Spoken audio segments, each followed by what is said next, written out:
আমি তোমাদের সকলকে বলবো যে ষাট পেয়েও কেন দুশ্চিন্তার মধ্যে আছো, সম্পূর্ণ বৃত্তান্ত এই ভিডিওর মধ্যে দিয়ে আলোচনা করব। আজকে কাট অফ এই বছরে কত যেতে পারে।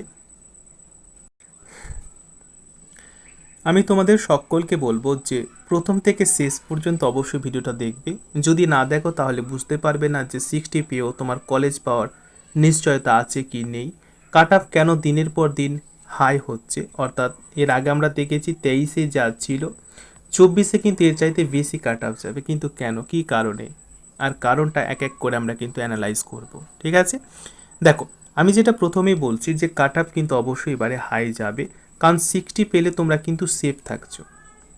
60 পেলে তোমরা সেফ থাকতো, আমি কিন্তু এটাকে কাট অফ বলছি না। 60 সেফ স্কোর, সেফ স্কোর এবং কাট অফ অনেকটা ডিফারেন্ট আছে। ওকে, তো যারা 60 পাবে আর অবশ্যই তোমরা সেফে আছো, কিন্তু তোমাদের যে কাট অফ মানে রাউন্ড ওয়ানের যে কাট অফ সেটা কিন্তু 70+ হয়ে যেতে পারে।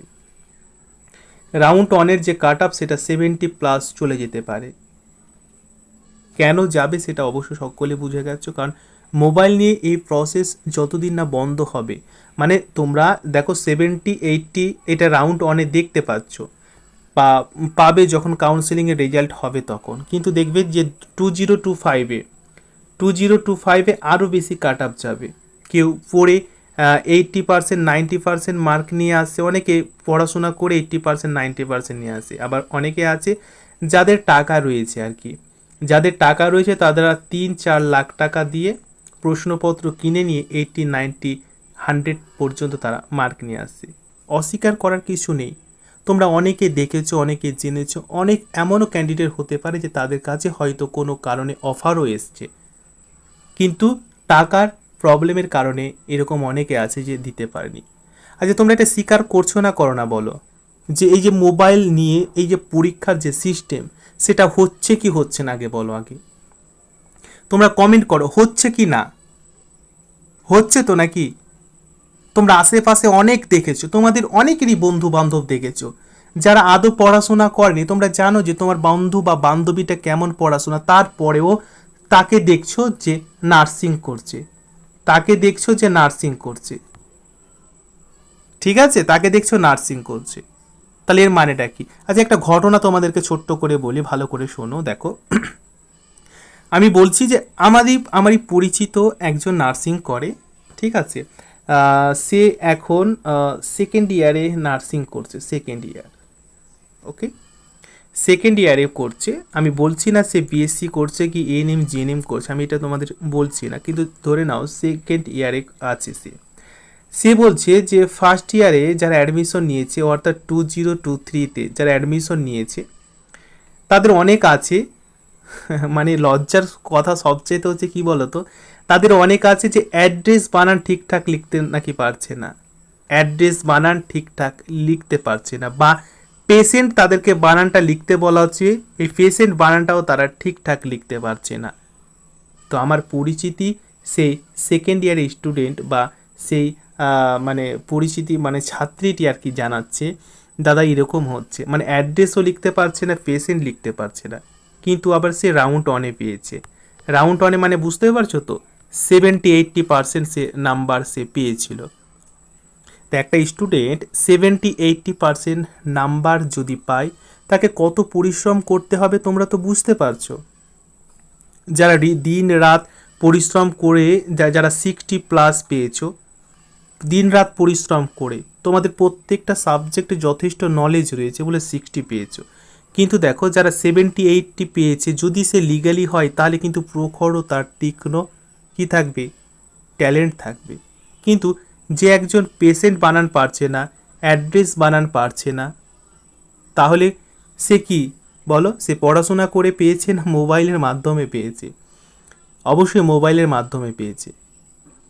দেখো, আমার এই কথাটা শুনতে অনেকেরই খারাপ লাগবে, আমার এই কথাগুলো শুনতে অনেকেরই খারাপ লাগবে, কিন্তু এটাই বাস্তব। এটা তোমাদেরকে বন্ধ করতে হবে, মোবাইল নিয়ে পরীক্ষা দেওয়ার সিস্টেমটা বন্ধ করতে হবে।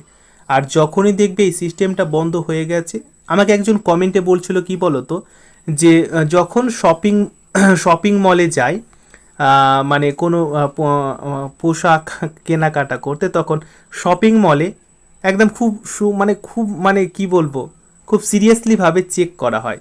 ভেতরে ঢোকার সময় চেক করা হয় মেটাল ডিটেকটিভ দিয়ে, আবার বাইরে বেরোনোর সময়ও চেক করা। কিন্তু পরীক্ষাতে এমন কেন হচ্ছে না, আমাকে একজন কমেন্টে বলেছিল। ঠিক আছে, তো আমি তোমাদেরকে সকলকে বলবো, দেখো যে এই মোবাইলে পরীক্ষার দেওয়া যদি তোমরা বন্ধ না করো, তাহলে দিনের পর দিন কিন্তু কাট অফ আরও হাই চলে যাবে। এটাকে ডাউনফল করতে হলে তোমাদেরকে মোবাইল নিয়ে পরীক্ষাটা বন্ধ করার একটা প্রক্রিয়া করতে হবে। এবং আমি বলে রাখছি, 60 মেধার মাধ্যমে যদি তুমি 60 পাও, তাহলে অনেক কিন্তু পেয়ে গেছো। কারণ রাউন্ড অনের 60 কিন্তু এনাফ নাম্বার। রাউন্ড অনের ক্ষেত্রে 60 কিন্তু এনাফ নাম্বার। কিন্তু 60 পেয়েও তোমরা একটা দুশ্চিন্তার মধ্যে আছো যে এবারে সরকারি কলেজ পাবে কি না। হ্যাঁ কি না বলো, এটা তো স্বীকার করছো। 60 পেয়ে কনফিউশনের মধ্যে আছো যে এবারে সরকারি কলেজ পাবে কি না। কিন্তু দিন রাত পরিশ্রম করার পরে 60 পেয়েও তোমাকে দুশ্চিন্তার মধ্যে পড়ে যেতে হচ্ছে কেন? একমাত্র দুর্নীতি। আর এই দুর্নীতিকে বন্ধ করতে হবে। তোমাদেরকে এক্ষেত্রে একতাক হতে হবে, একসাথে এগিয়ে আসতে হবে। আর যদি এটা তোমরা করতে পারো, তাহলে দেখবে তোমার 2025 তো হবে, পরবর্তী যত ধাপ এগোবে তোমার ভাই বোন সকলে কিন্তু লিগ্যালি পাবে। আমরা লিগ্যালি এটাকে হওয়ার চেষ্টা করব। আমি সকলকে বলবো, এগিয়ে এসো, পাশে থাকো। এই সিস্টেমটা আমাদেরকে বন্ধ করতে হবে। কারণ রাত দিন পরিশ্রম করে 60 পেয়েছো মানে অনেক নাম্বার পেয়েছো। কিন্তু তুমি 115 মার্কের মধ্যে 60 পাওয়া মানে চারটিখানি ব্যাপার নয়, অনেক নাম্বার পেয়েছো 60। তারপরে তোমাকে কেন দুশ্চিন্তার মধ্যে পড়ে যেতে হবে? আমি তোমাদেরকে এই কথাটা বলতে চাই, সবাই পাশে থাকো। আমরা অবশ্যই 2025-এর জন্য কিছু একটা করে দেখাবো, কিন্তু তোমাদেরকে পাশে আমি অবশ্যই চাই। আর তোমরা যদি না আসো, তাহলে কিন্তু এটা পসিবল নয়। আর এটা 2025ও কিন্তু সম্ভব হবে না। 60 পেয়ে দুশ্চিন্তার মধ্যে যারা আছো, কোনো ব্যাপার নেই। অবশ্যই সেফ স্কোরের মধ্যে আছো। অবশ্যই তোমাদের সরকারি কলেজ হয়ে যাওয়ার সম্ভাবনা রয়েছে, কিন্তু রাউন্ডের শেষের দিকে। ঠিক আছে, রাউন্ড 2 বা রাউন্ড 3 দিকে কিন্তু তোমাদের হয়ে যাওয়ার সম্ভাবনা রয়েছে। ঠিক আছে, মপ আপ রাউন্ডটা কি তার পুরো ডিটেল আমি কিন্তু ভিডিওতে করে দিয়ে দিয়েছি। তোমরা চ্যানেলটি সাবস্ক্রাইব করে পাশের বেলটি অন করে রাখবে সব কিছু আপডেট সম্পূর্ণ ফাস্ট এবং পুরো ডিটেল পাওয়ার জন্য। এই ইনফরমেটিভ ভিডিওটি যদি তোমাদের কাজে লাগে, অবশ্যই লাইক সাবস্ক্রাইব করে পাশের বেলটি অন করে রাখবে। তোমাদের সকলকে বলবো টেলিগ্রামের সাথে জয়েন থাকো। আমরা একটা অবশ্যই স্টেপ নেব 2025-এর জন্য, যাতে লিগ্যালি পরীক্ষাটা নেওয়া হয়। থ্যাংক ইউ, ভালো থেকো, all the best and take care.